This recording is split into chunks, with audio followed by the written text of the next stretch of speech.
네, 안녕하세요. 안녕하세요. 네, 이렇게 사람이 많이 오실 줄은 몰랐는데 문서 관련해서 다들 관심 가지신 분인 것 같고 너무 와주셔서 감사드리고 저희부터 간단하게 소개를 드리면 저희는 토스에서 문서 시스템을 만들고 있는 저는 토스에서 프론트엔드 엔지니어링 헤드 박서진. 저는 널리지 시스템 팀에서 일하고 있는 테크니컬 라이터 한주연입니다. 반갑습니다.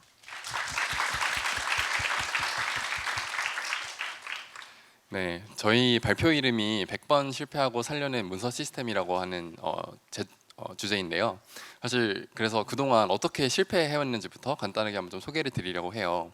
사실 그리고 저희 질문 관련해서는 궁금하신 거 있으시면 끝나고 끝에서 기다려 주시면은 간단하게 안내 드릴 수 있도록 할게요.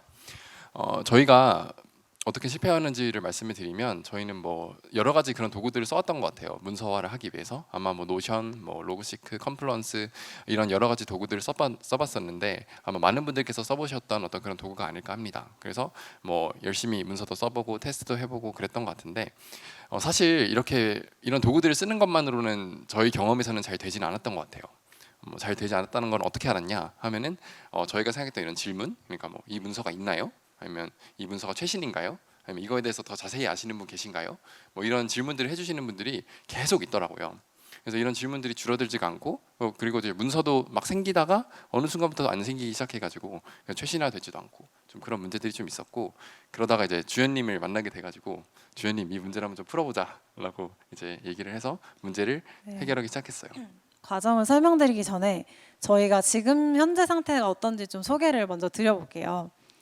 일단 저희는 이 박씨라는 봇이 있거든요. 그래서 그 저희 메신저 안에서 이렇게 질문을 하면은 문서를 기반으로 답변을 이렇게 해줍니다.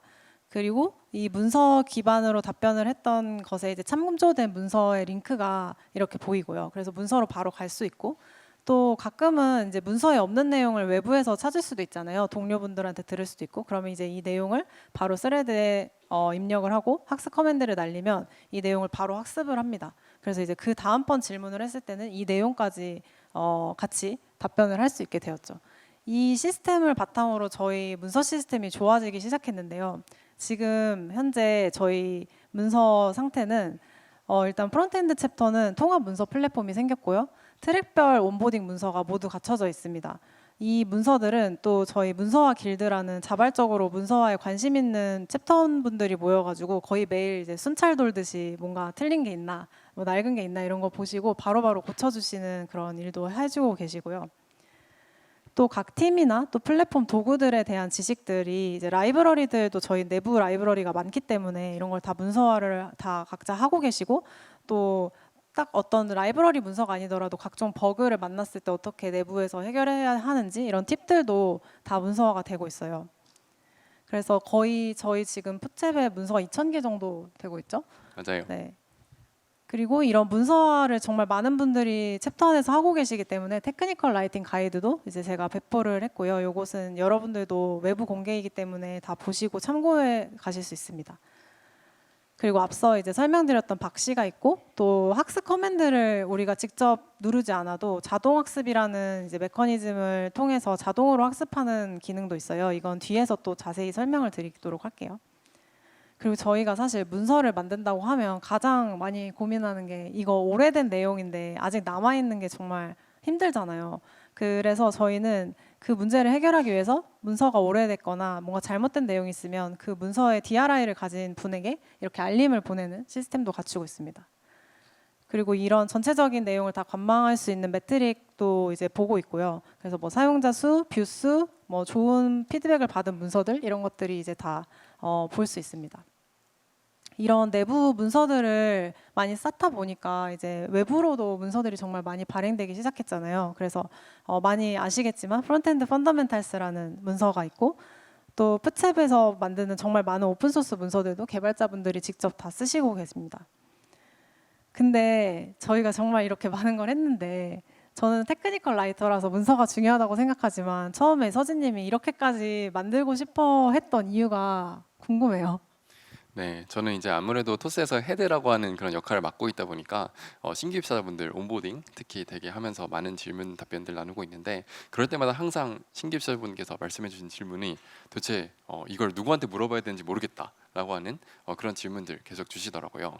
그래서 프론트엔드 챕터가 이렇게 제공하는 그런 기능들이 정말 점점 더 많아지고 있는데 뭐 문서는 없고 뭐 누구한테 물어봐야 되는지 모르고 뭐 이런 게 있고 그래서 뭐 슬랙을 적당히 뒤져보다가 아주 부분적인 그런 정보의 단편을 발견하고 뭐 이런 경우들이 되게 많았죠. 그래서 되게 이런 문제들이 좀 많았고 그래서 제 생각에는 가장 큰 문제가 뭘까라고 하면은 이런 우리 프첼의 누군가는 알고 있는데 이런 지식들이 굉장히 암시적으로 존재한다라고 하는 게 문제라고 생각을 했어요. 그래서 개발자들이 궁금한 게 있으면 옆자리 동료분한테 물어보거나 아니면 슬랙에서 적당히 찾아가지고 아주 부분적인 답변을 얻을 수밖에 없는 그런 상태가 좀 지속이 되고 있었죠. 그래서 뭐 이게 뭐 처음에 시작할 때는 당연히 이런 상태로 시작을 하지만 조직이 커지면서 예를 들어서 뭐 누군가가 휴가를 간다거나 뭐 아니면 누가 뭐 퇴사를 한다거나 하면은 그 소중한 지식들이 함께 사라지는 그런 문제들도 존재했고 그래서 이런 문제들을 좀 해결을 해봐야겠다라고 생각해서 이 문서가 정말 필요하다고 생각했던 것 같아요. 근데 특히 저희도 굉장히 팀이 작을 때는 이게 큰 문제는까지는 아니었거든요. 왜냐면 한 5명 정도가 있으면 사실 뭐 밥 먹으면서 귀동량으로 정보도 듣게 되고 슬랙에서도 되게 활발하게 소통하면서 이런 지식도 있구나라고 이제 좀 배우게 되잖아요. 근데 이제 100명 정도가 되면은 좀 많이 다른 것 같아요. 왜냐면 슬랙 채널이 뭐 공지 채널처럼 운영이 되기 시작하고 눈팅만 하고. 맞아요. 그리고 100명 중에서 내가 아는 사람은 일부밖에 없고 그래서 뭐 질문하는 것 자체도 되게 좀 부담스럽고 어떤 지식이 있는지조차 모르고 물어보는 것도 내가 이런 것까지 물어봐도 되나? 뭐 이런 좀 것도 좀 생기고 왜냐면 많진 않으니까 그러다 보니까 지식이 어떤 사람들에게만 좀 편중되는 그런 현상도 있었던 것 같아요. 그래서 이거 주연님이랑 꼭 한번 풀어봐야겠다라고 생각을 했던 것 같아요. 네, 그래서 이렇게 저희가 문서 시스템 만들 때 어떤 기준이 있었는데요. 이 좋은 문서 시스템이라고 저희가 생각했던 기준 2가지가 있는데 그걸 한번 또 서진님이 소개해 주시겠어요? 네, 저는 이제 문서 시스템에 잘 돼 있다는 거 하는 게 뭘까라고 하면 이렇게 크게 2가지의 요소가 있다고 생각하는데요. 첫 번째는 정보가 신뢰할 수 있어야 된다. 그리고 2번째는 누구나 쉽게 접근할 수 있어야 된다라고 생각을 해요. 그래서 뭔가 궁금한 게 생겼으면은 언제 어디서든지 편하게 접근할 수 있는데 그게 정말 믿을 수 있는 그런 정보 창고 같은 그런 느낌이죠. 그래서 이 신뢰할 수 있는 정보라고 하는 거에 대해서 조금 살펴보면은 저는 크게 4가지 조건들에서 생각하는데 일단 첫 번째는 사실 최신이어야겠죠. 그래서 문서를 읽으려고 들어갔는데 2년 전에 써가지고 다 낡았으면은 사실 좀 힘들잖아요. 그리고 문서가 정확해야겠죠. 그래서 문서의 내용을 믿고 뭔가를 했는데 사실은 문서가 틀렸다거나 하면 안 될 것 같고, 그리고 스스로 완결되어 있고, 그리고 되게 필요한 건 대부분 있어야 될 것 같아요. 그러니까 뭔가 문서를 읽다 보니까 어떤 중간에 중요한 게 뭔가 빠졌다 하면 안 될 것 같고, 그리고 내가 궁금한 게 한 100개 정도가 있는데 그 중에서 한 85개 정도는 답이 나와야 이제 이 창고를 믿을 수 있지 않을까라고 생각을 합니다. 그리고 이 신뢰할 수 있는 정보인 만큼 중요한 게 접근성이라고 생각을 하는데 이 접근성에서는 당연히 기본적으로 검색은 할 수 있어야 된다고 생각해요. 그래서 이 정보가 있는지 없는지는 알 수 있어야 된다. 그리고 가능하면 익숙하고 맥락 전환이 없어야 된다고 생각을 하는데 뭔가 문서를 읽기 위해서 내가 뭐 익숙하지 않은 그런 프로그램을 실행을 해야 된다거나 아니면 좀 어려운 그런 도메인을 외워야 된다거나 하면 안 될 것 같고 가능하면 이제 쓰고 있는 그런 메신저 안에서 정보를 얻을 수 있거나 아니면 에디터 안에서 정보를 얻을 수 있으면 되게 좋다고 생각해요. 그래서 이렇게 2가지의 요소, 신뢰성과 접근성을 좀 언급을 했는데 주연님께서는 이 2가지 중에 뭐가 더 중요하다고 생각하세요?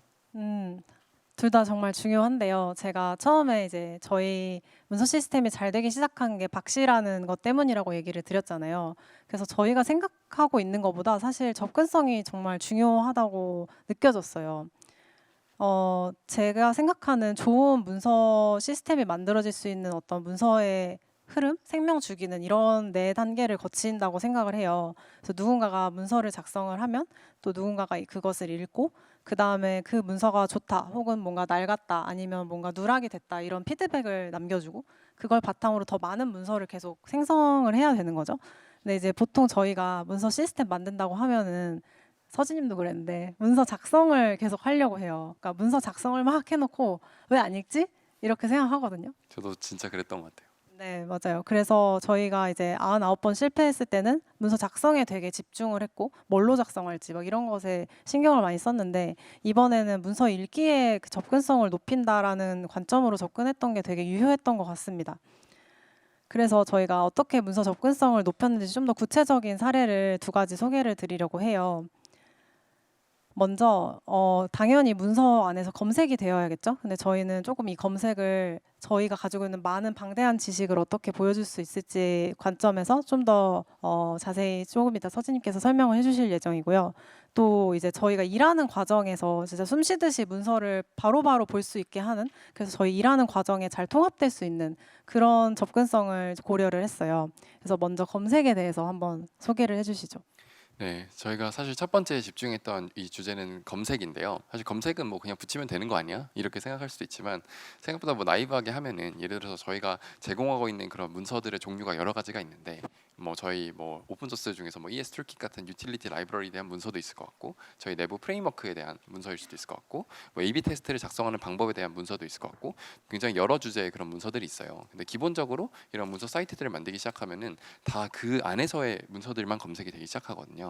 근데 저희는 이 통합 검색이라고 하는 게 되게 중요하다고 생각했어요. 그러니까 왜냐하면 사람이 뭐 어떤 뭘 개발을 하려고 하면은 뭐 A/B 테스트 이것저것 다 한꺼번에 봐야 되잖아요. 맞아요. 뭐 A/B 테스트도 하다가 이제 뭐 다국어 지원도 하고 뭐 이게 왔다 갔다 하면서 여러 가지 문서들을 참조를 하게 되는데 그래서 이 개발자분들의 그런 어떤 행동을 보니까 전체 문서를 하나로 보지 조각조각 나눠진 그런 문서를 보진 않더라라고 하는 그런 발견이 있어서 이 통합 검색을 만드는 게 너무 중요한 것 같다라고 생각을 했던 것 같아요.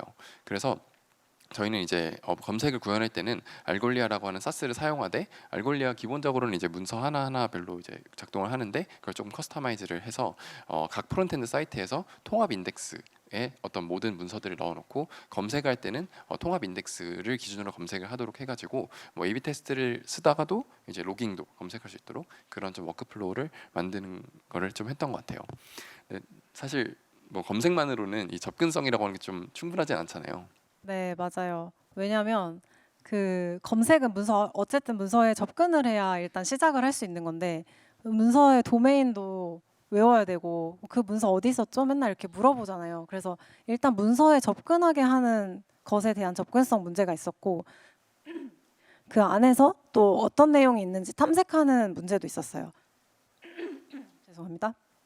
그래서 저희는 이제 어떻게 하면 문서를 더 볼 수 있게 할까라는 질문이 계속 있었고 그것을 이제 어떻게 해결해야 되지 계속 고민하다가 많은 개발자분들을 인터뷰도 하고 또 관찰을 했는데 다들 이제 여기 계신 분들 다 마찬가지시겠지만 물어보는 게 빠르잖아요.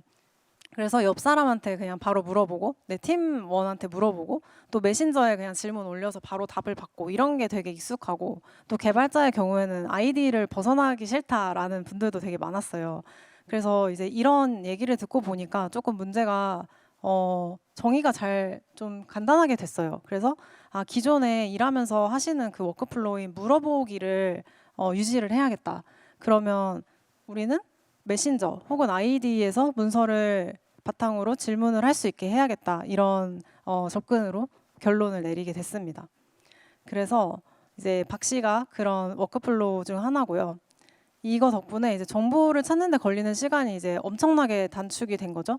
뭐 예를 들면 아까 말씀드린 문서 도메인도 정보를 다 가지고 있고 또 예를 들어 이제 신규 입사자인데 내가 갑자기 배포를 해야 돼요. 까나리 배포해야 되는데 어떻게 해야 되는지 이제 뭐 옆 사람한테 물어봤는데 이 사람 온보딩한 지 막 2년이 됐어요. 그러면 이제 모르겠죠. 또 뭐 이상한 정보를 알려줄 수도 있고 또 노션이나 슬랙을 찾아다녀야 되는 문제도 있고 근데 저희가 최신의 문서를 제공하고 있다면 이 답변을 빠르게 그냥 얻고 빨리 일할 수 있게 되는 거죠. 그리고 이건 사실 저희가 이제 예상치 못했던 효과였는데 질문을 하는 허들이 굉장히 낮아지더라고요. 이게 봇이 있으니까 사람들이 질문을 좀 그냥 편하게 올리고 왜 저희 질문 올릴 때 조금 이런 질문 해도 되나? 약간 바보 같은 질문 하는 거 아닌가? 이런 약간의 그 마음의 허들이 있는데 그것이 이제 많이 없어지고 또 박 씨가 답을 못하는 내용이 심지어 있다고 해도 그 있으면 사람들이 막 달려와서 답을 막 해줘요. 내가 아는 내용을. 그러면 이제 그 내용이 다시 또 문서화가 되면서 되게 좋은 선순환이 일어나게 됐습니다. 그리고 이제 이어서 아이디에서도 이제 문서의 접근성이 어떻게 높아졌는지 보여드리면 저희 이게 아이콘 버튼을 텍스트 버튼으로 바꾸는 과정이거든요. 저희는 이 버튼 컴포넌트에 대한 문서화가 다 되어 있기 때문에 내가 그냥 바꾸고 싶어라고 하면 문서를 기반으로 이렇게 코드를 바로 수정할 수 있게 됐어요. 그래서 업무 효율이 엄청 높아진 거죠. 내가 텍스트 버튼에 대한 인터페이스를 이해하지 않아도 혹은 찾아보러 다니지 않아도 바로 알 수 있게 된 거죠. 그래서 지금 저희 MCP는 하루 100건 이상 이렇게 사용이 되고 있습니다. 저는 항상 이 외부 이런 클로드 코드나 커서 쓸 때 좀 아쉬웠던 게 외부 라이브러리들에 대해서는 코드를 잘 맞아요. 써주는데 내부 라이브러리는 항상 좀 부족하더라고요. 근데 이런 게 MCP로 참 잘 됐던 것 같아요. 네, 근데 이제 또 다시 돌아와서 이렇게 뭔가 접근성만 높다고 해서 좋은 건 아니잖아요. 만약에 문서를 접근을 했는데 틀린 내용이 나오거나 아니면 낡은 내용이 나오면은 안 되는데 이 문제를 어떻게 해결했는지 한번 소개해 주시겠어요? 제가 좀 이 신뢰성을 보장하기 위해서 어떤 문서의 종류, 저희가 작성하고 있는 그런 문서의 종류를 좀 살펴봤는데 크게 두 가지 종류의 그런 문서들이 있었던 것 같아요. 첫 번째는 이제 레퍼런스 문서, 그러니까 어떤 우리가 제공하고 있는 그런 라이브러리 함수들이 어떤 역할을 하고 인터페이스는 뭐고 반환값은 뭐고 예제는 뭔지 뭐 이런 것들에서 저희가 매일 그 참고하는 그 문서 있잖아요. 이런 레퍼런스 문서들이 되게 많았는데 이런 것들 이런 자동화할 수 있는 것들은 좀 자동화를 해야겠다라고 생각했던 것 같아요. 그래서 이 레퍼런스 문서의 작성을 자동화하고 어떻게 보면 이게 항상 최신이라고 하는 거를 보장할 수 없을까 이런 고민들을 했던 것 같아요. 약간 첨언을 드리면 레퍼런스 문서는 저희가 보는 문서 중에 약간 사전 같은 문서 있잖아요. 그냥 저희가 빨리 그 인터페이스를 알기 위해서 그냥 함수 이름 찾아가지고 들어가는 문서고 가이드 문서는 그에 반해서 약간 내용, 튜토리얼 어떻게 하는지에 대한 자세한 줄글 설명이 있는 문서를 말합니다. 네.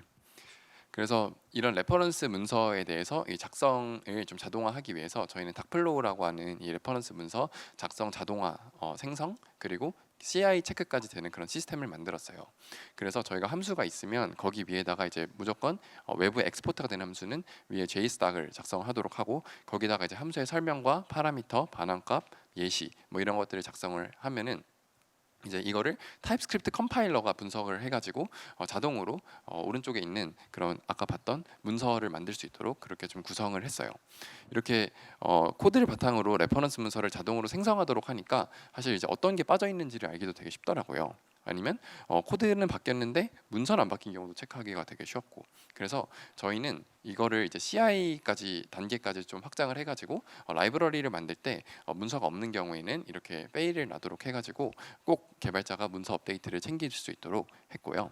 근데 이제 문서들을 보다 보면은 레퍼런스 문서 말고도 아까 주연님께서 말씀하셨던 것처럼 이걸 도대체 어떻게 뭐 하는 것인지 뭐 이거 뭐 예를 들어서 뭐 카나리 배포를 하는 법 같이 그런 문서들은 이런 레퍼런스 문서는 아니니까 이런 건 자동화를 어떻게 해야 될까라고 하다가 완벽하게 자동화하는 건 좀 쉽지는 않았던 것 같고 대신에 뭐 작성한 지 60일 이상이 지났거나 아니면 틀린 정보가 있다라고 이제 팀원분들께서 제보가 주셨으면은 바로 저희의 그런 시스템으로 제보가 들어오도록 해가지고 계속 고치는 그런 방식으로 최신성을 좀 보장하려고 했어요.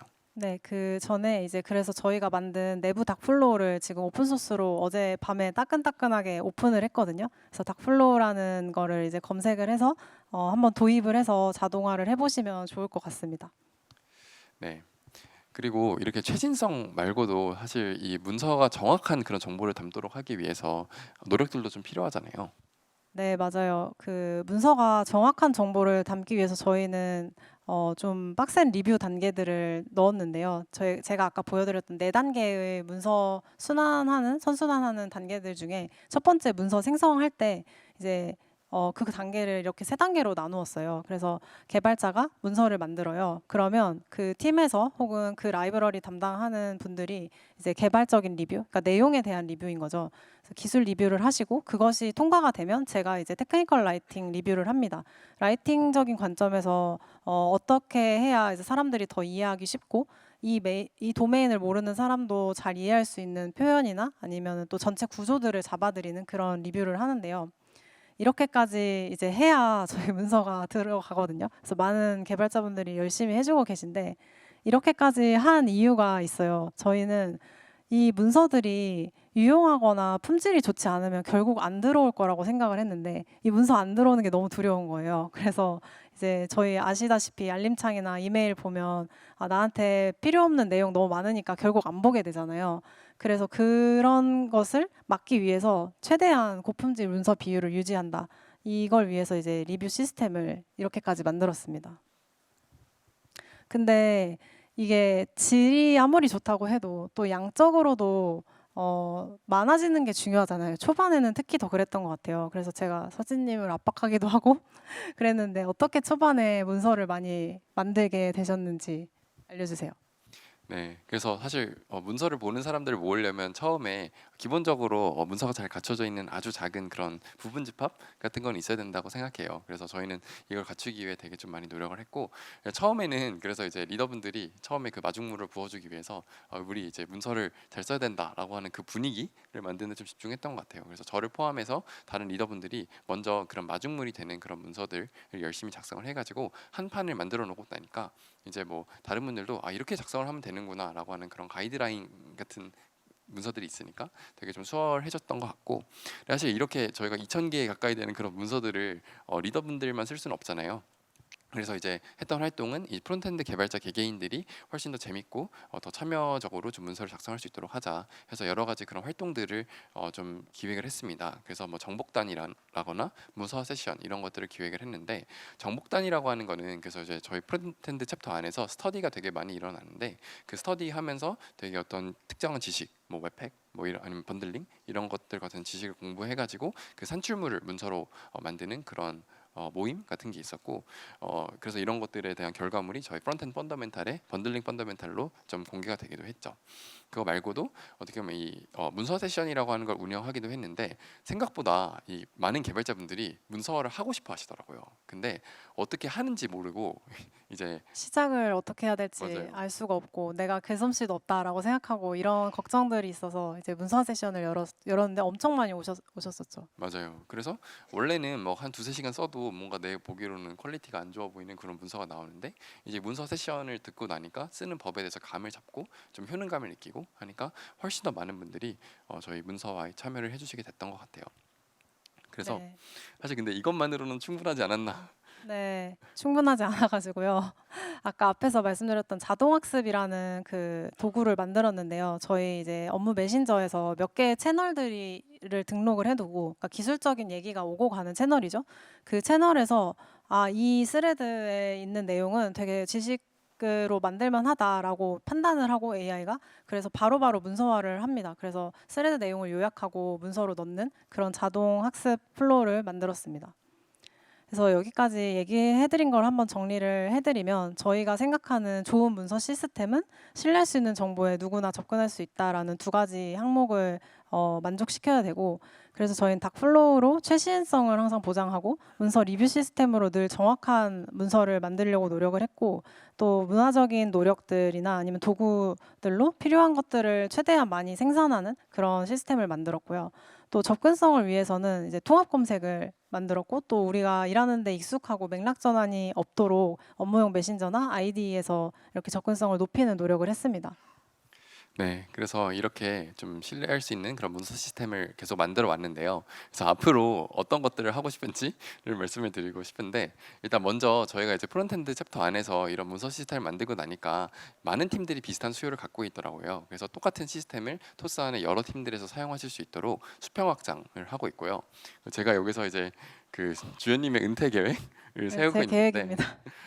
이제 사실 주연님께서 문서가 2,000개 정도가 되다 보니까 계속 이제 리뷰하고 하는 데 있어서 계속 좀 시간을 많이 쓰고 계시더라고요. 그래서 앞서서 말씀드렸던 그런 리뷰 아니면 작성 이런 부분들까지 요즘에는 특히 이제 GPT나 AI가 되게 좀 발전하고 있기 때문에 자동화할 수 있지 않을까라고 하는 거를 생각하고 열심히 개발을 하고 있어요. 네, 그래서 이제 요즘 너무 AI가 핫하기 때문에 AI 시대인데 문서화 해야 될까? 막 이런 고민들도 많이 하실 것 같아요. 근데 저희가 생각하기에는 AI 시대라 더 쉬워진 것 같아요. 문서를 쓰는 방법이. 그래서 문서는 저희가 생각하기에 더 중요해졌다. 그리고 저희가 느낀 건 이거 완전히 조직의 인프라와 다름없다. 그래서 되게 좋은 양질의 정보를 누구나 바로바로 접근할 수 있게 되면은 저희가 지식을 쉽게 얻게 되고, 그러면 사실 일하는 속도도 빨라지고 학습도 되게 빠르게 할 수 있잖아요. 그럼 결국 저희는 팀이 성장하는 데 되게 도움이 된다라고 판단을 했고요. 그래서 문서는 조직의 인프라이자 성장 전략이라는 얘기를 전하고 싶습니다. 그래서 여기 계신 분들도 다 문서화 때문에 많이 고민을 하실 텐데, 조금이라도 저희 사례로 힌트를 얻고 돌아가셔서 뭔가 해보시면 좋겠다는 생각이 듭니다. 네, 여기까지입니다. 감사합니다.